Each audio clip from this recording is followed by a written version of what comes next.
Community Viewpoint.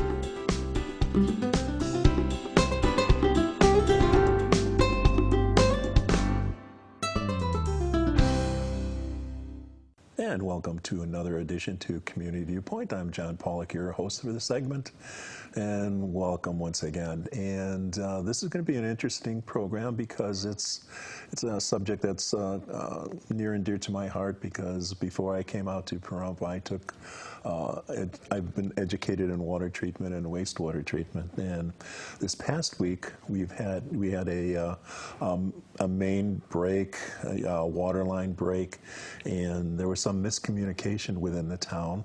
And to give us a better focus on what actually happened is the president of Great Basin Water Company, Wendy Barnett.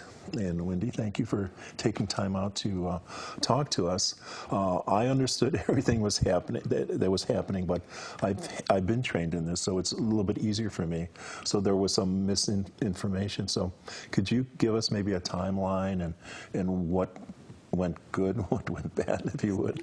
Certainly, John. Thank you so much for having me so that some of the misinformation can be put to rest. I know it scared a lot of people when all this misinformation went out. Great Basin Water Company had a main break on Sunday evening. It happened near the Old Kingdom there at the Homestead. It was a pretty substantial main break. It was a 17-foot long split in our water main. This pipe feeds 300 customers. Okay. During the main break, 3 customers lost service.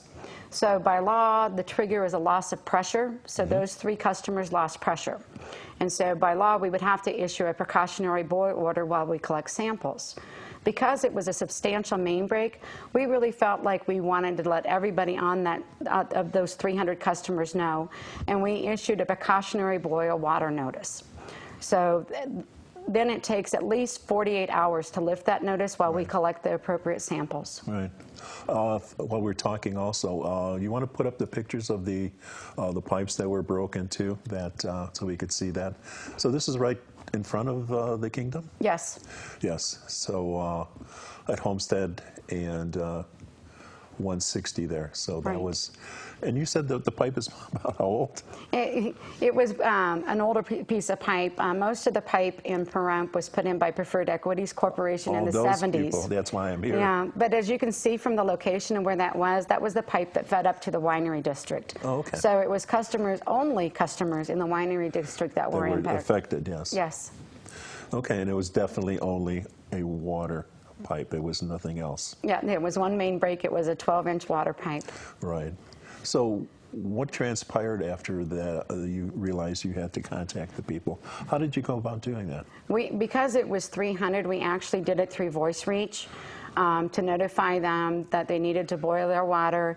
It should be a vigorous boil for about 1 minute, and then let it cool, and then you can use it for brushing your teeth or consuming or rinsing your food or those kind of things.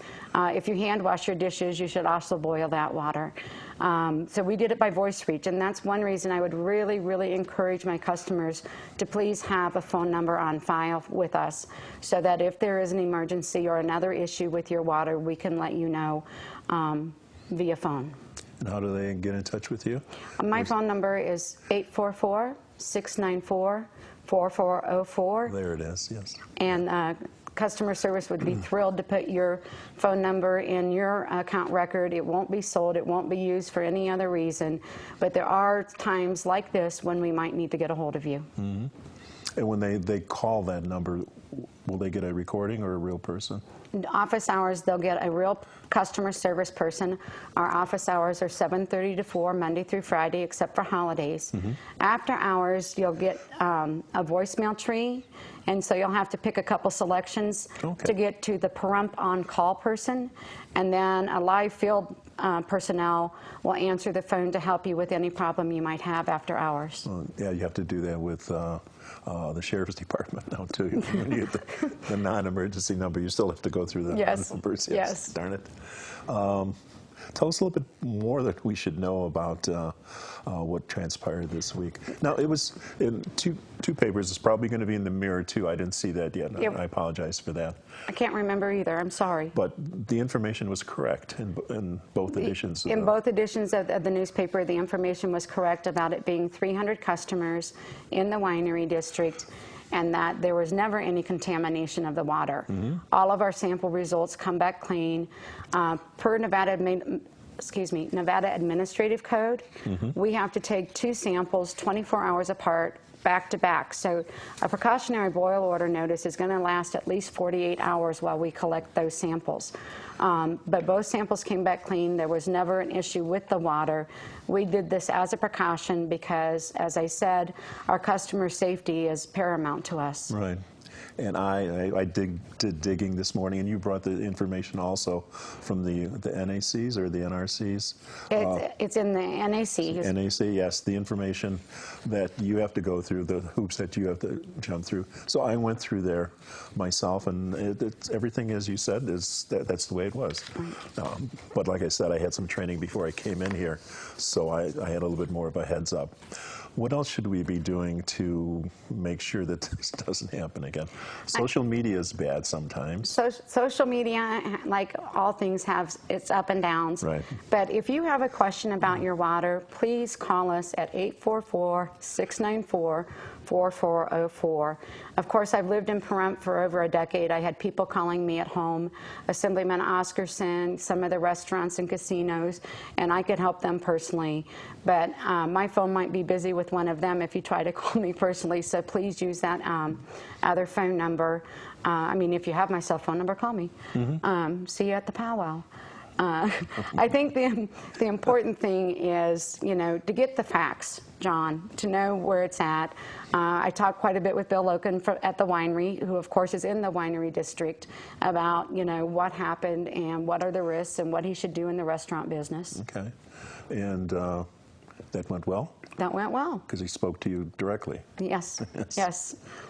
So is that the whole area that was going up to the winery, basically? Yeah, that was the only area that could have potentially been impacted, and so we notified those customers.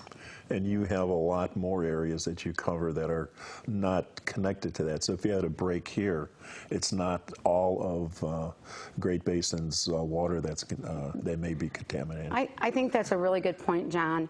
Pahrump is a widespread community. There are 3 different utility companies. Within Great Basin Water Company, we have 42 square miles, but it's 5 separate water systems that aren't even interconnected. Plus, a lot of businesses have their own commercial well, a lot of houses, 11,000 have domestic wells. I cannot fathom a way that it could be a widespread contamination of the whole entire Pahrump Valley. Right, because that got out there by mistake, too. So, yes. Yeah, there are different companies, like you said yourself. There's Pahrump Utilities and Desert Utilities. Right, those are the 3 that always stand out with me. They can't be connected, really. No. No. No. As we've talked about water in this valley, one of the things that the Water District has been exploring is there a way to interconnect? And it would be very difficult just engineering-wise, as you know, hydraulics. So, well, okay, thank you for those tips. I'm sure there's more questions out there. So if you have or you need information, please go to the source, the 800 number, and then online too. Do you have? Yes, we have a website. It's just. I didn't even think of that until just now. Yeah, it's greatbasinwaterco.com. Okay. And we have information out there. Obviously, in light of what has happened, we're putting more information out there. But our phone numbers are there, and you can get a hold of us and find out who your operators are and what we're doing about it. Yes. And you brought in some trifolds and stuff for information for people how to keep from cross-contaminating water and... Yeah, water contamination, when it happens, typically happens by accident, yes, and even by just individuals watering their lawn with a pesticide. And so we have a cross-connection information. We have a cross-connection program for commercial where contamination could happen, but the cross-contamination should be taken very seriously. Water is precious. Oh, definitely. The water to begin with. You're servicing our area here. You get it from the same aquifer that we have from our own wells. So you store it in these huge tanks. And so what do you do to the water to make sure it stays safe for us? We're very fortunate in Pahrump. We have very good quality water. We only have to do disinfection, which is basically chlorination. Right. We have to then monitor, the chlorination residual in the system. Chlorine will dissipate. Right. So we monitor that. We are on a sampling program, as all public water companies are, that's established by the Nevada Division of Environmental Protection. Mm-hmm. Those requirements will vary based on your quality about how often you have to test. But we test for bacteria, we test for some heavy minerals, we test VOC, COC, a lot of acronyms that I could throw out there that would just confuse people. Yeah. But if our samples are collected by certified operators, they're state certified, and they're sent to a third-party state certified laboratory, so that there's a checks and balance there and a chain of custody. If there were a hit on a sample, even if it was because the sample was contaminated rather than the source, the state is obligated, the lab is obligated to notify INDEP right away. Okay. So there's all kinds of checks and balances to make sure that you have safe drinking water. All right. So I want to thank you for all the information that you've come here with. And you don't know how lucky you are. You don't have surface water. That's a whole different show. Oh, yeah. Yeah, groundwater is much better. I come from Chicago where we had surface water.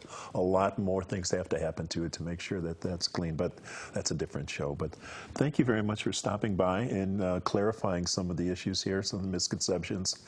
And we thank you for watching us, and hopefully we'll see you next week. And thank you, Conrad, and thanks again. Thanks, Wendy. Thank you, sir. Community Viewpoint.